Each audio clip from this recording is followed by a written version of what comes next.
Chapter 4. The Sea Chest. On the floor close the captain's hand was a little round piece of paper, blacked on one side. I had no doubt that was the black spot. On the other side was some writing. You have till 10 o'clock tonight. Our old clock reminded me it was now 6. Quickly, I told my brother everything, and we decided to run to the village to hide before the blind man and his friends returned. But first, my mother saw bravely. We have to get the key to the sea chest. Why shouldn't we take the money the captain owes us? His friends certainly won't give it to us. The key was around his neck on one piece of string. I cut the string and we hurried up to his room, where the chest had stood since the day he came. There was a letter B painted on the top of it. Inside were two very fine pistols, some silver pipe tobacco, and an old clock. Underneath these things were some papers tied up inside a cloth. One bag of gold coins. I will show these scoundrels I'm an honest woman, said my mother. I will take what I own and no more. She began counting the money. There was all kind of gold coins in the bag. Big French coins, Spanish doubloons, and pieces of eight. It was a slow work to find the English gold guineas that we needed. We were halfway through when I heard a sound that filled my heart with fear, the tapping of the blind man's stick on the frozen road. Then it knocked again the indoor and we did not breathe. But the tapping started again and slowly died away. Mother, I said, take it out and let's go before the blind man comes with his friends.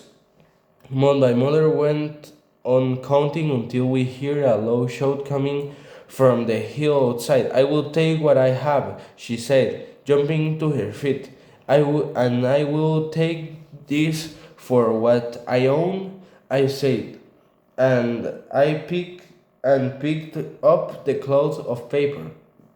We ran from the inn and along the road to the village. It was dark, but there was a full moon. We heard running feet coming towards us. Take the money and run, my mother said breathlessly. But I refused to leave her.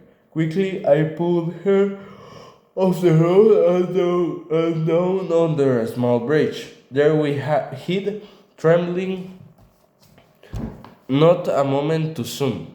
7 or 8 men were running past us.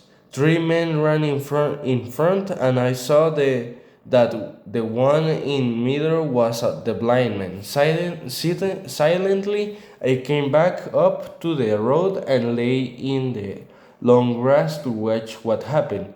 Down with the door, the blind man shouted. 4 or 5 of them broke down the door of the Admiral Benbow and ran inside. There was a shout. Bill is dead. The blind man swore at them. Look upstairs and find the chest, he cried. I could hear their feet on the stairs. Then a voice shouting down to the blind man in the road outside. Pew! They have been here before us. The money is here, but Flint's paper have gone. It's those people of the inn. It's that boy, shouted the blind man. Pew, search and find them. Just then there came the sound of horses and riders thundering along the road. It was heard by the men in the inn, and in a second they were out in the road, running into the darkness on the fields. They did not wait for the blind Pew, who tried to follow them, tapping wildly with his stick. Johnny, Black Dog, You won't leave your old friend, Pew, boys. Not old Pew. He was still in the middle of the road when the horses thunders up to the inn. Pew turned with a scream, but he turned the wrong way and ran straight into the first of the horses. The rider tried to save him, but failed. Down went Pew under the horse feet with a cry that rang high into the night. It was all over in a second, and Pew didn't move again.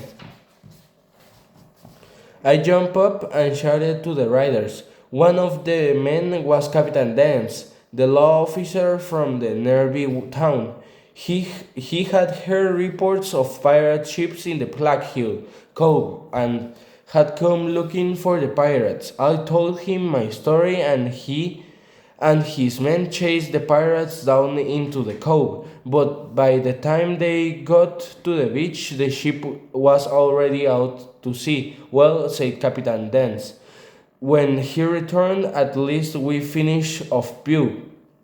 When took my mother, we took my mother to a house in the village, then went back to the Admiral Benbow. Inside everything was smashed and broke. What were they looking for, Hawkins? Asked Mr. Dance.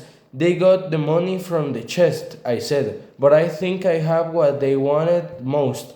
I'd like to get into a safe place. I thought perhaps Dr. Livesey. Quite right, said Mr. Dance. He's the local judge, and I thought to report Pew's death to him or Squire Trelawney. I will take you with me to this house.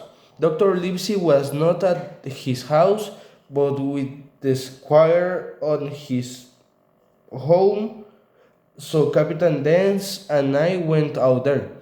I had never seen Squire Trelawney so nearly. He was a big, tall man with a red face and was sitting beside a fire with Dr. Livesey. Come in, Mr. Dent, he said. Mr. Dent gave his reports, and both men listened with deep interest. And so, Jim, said the doctor, you have the thing that they were looking for, have you? Here is it, I said, and gave him the papers tied in the cloth. The cloth. The doctor looked at them and put them quickly in the pocket of his coat. After that, Mr. Dance went away, and I was given some food. And now, Squire, said the doctor, you have heard of this Flint, I suppose. Hear of him, cried the squirrel. He was the worst pirate that ever sailed. The Spanish used to tremble just to hear his name. Well, I have heard of him myself, said Dr. Livesey. But the question is, did he have money? Money? Said the squirrel. Of course Flint had money. Those scoundrels were after it.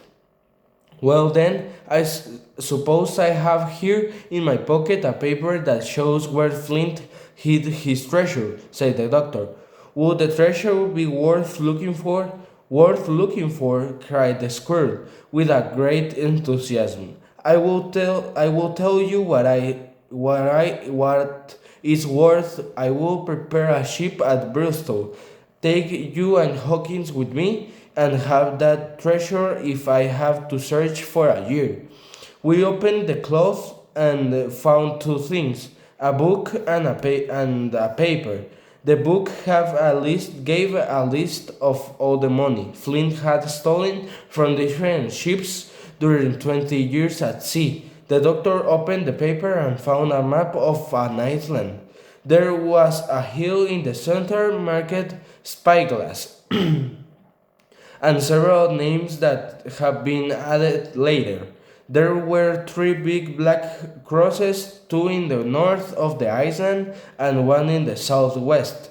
Besides the last cross were the words "most of the treasure here." On the back of the paper, the same person had written, Tau 3, Spyglass Shoulder and the northeast, Skeleton Island east south, east and by east. The squire and Dr. Livesey were delighted. Tomorrow I start for Bristol, said Squire Trelawney. In 3 weeks we will have the best ships, sir, and the finest crew in England. Hawkins can come as cabin boy. You, Livesey, are the ship doctor. I am admiral. We will take the 3 of my men, Gertrude, Joyce, and Hunter. Trelawney, sighed the doctor. I will go with you, so I'm sure Will Hawkins. I'm sure Will Hawkins.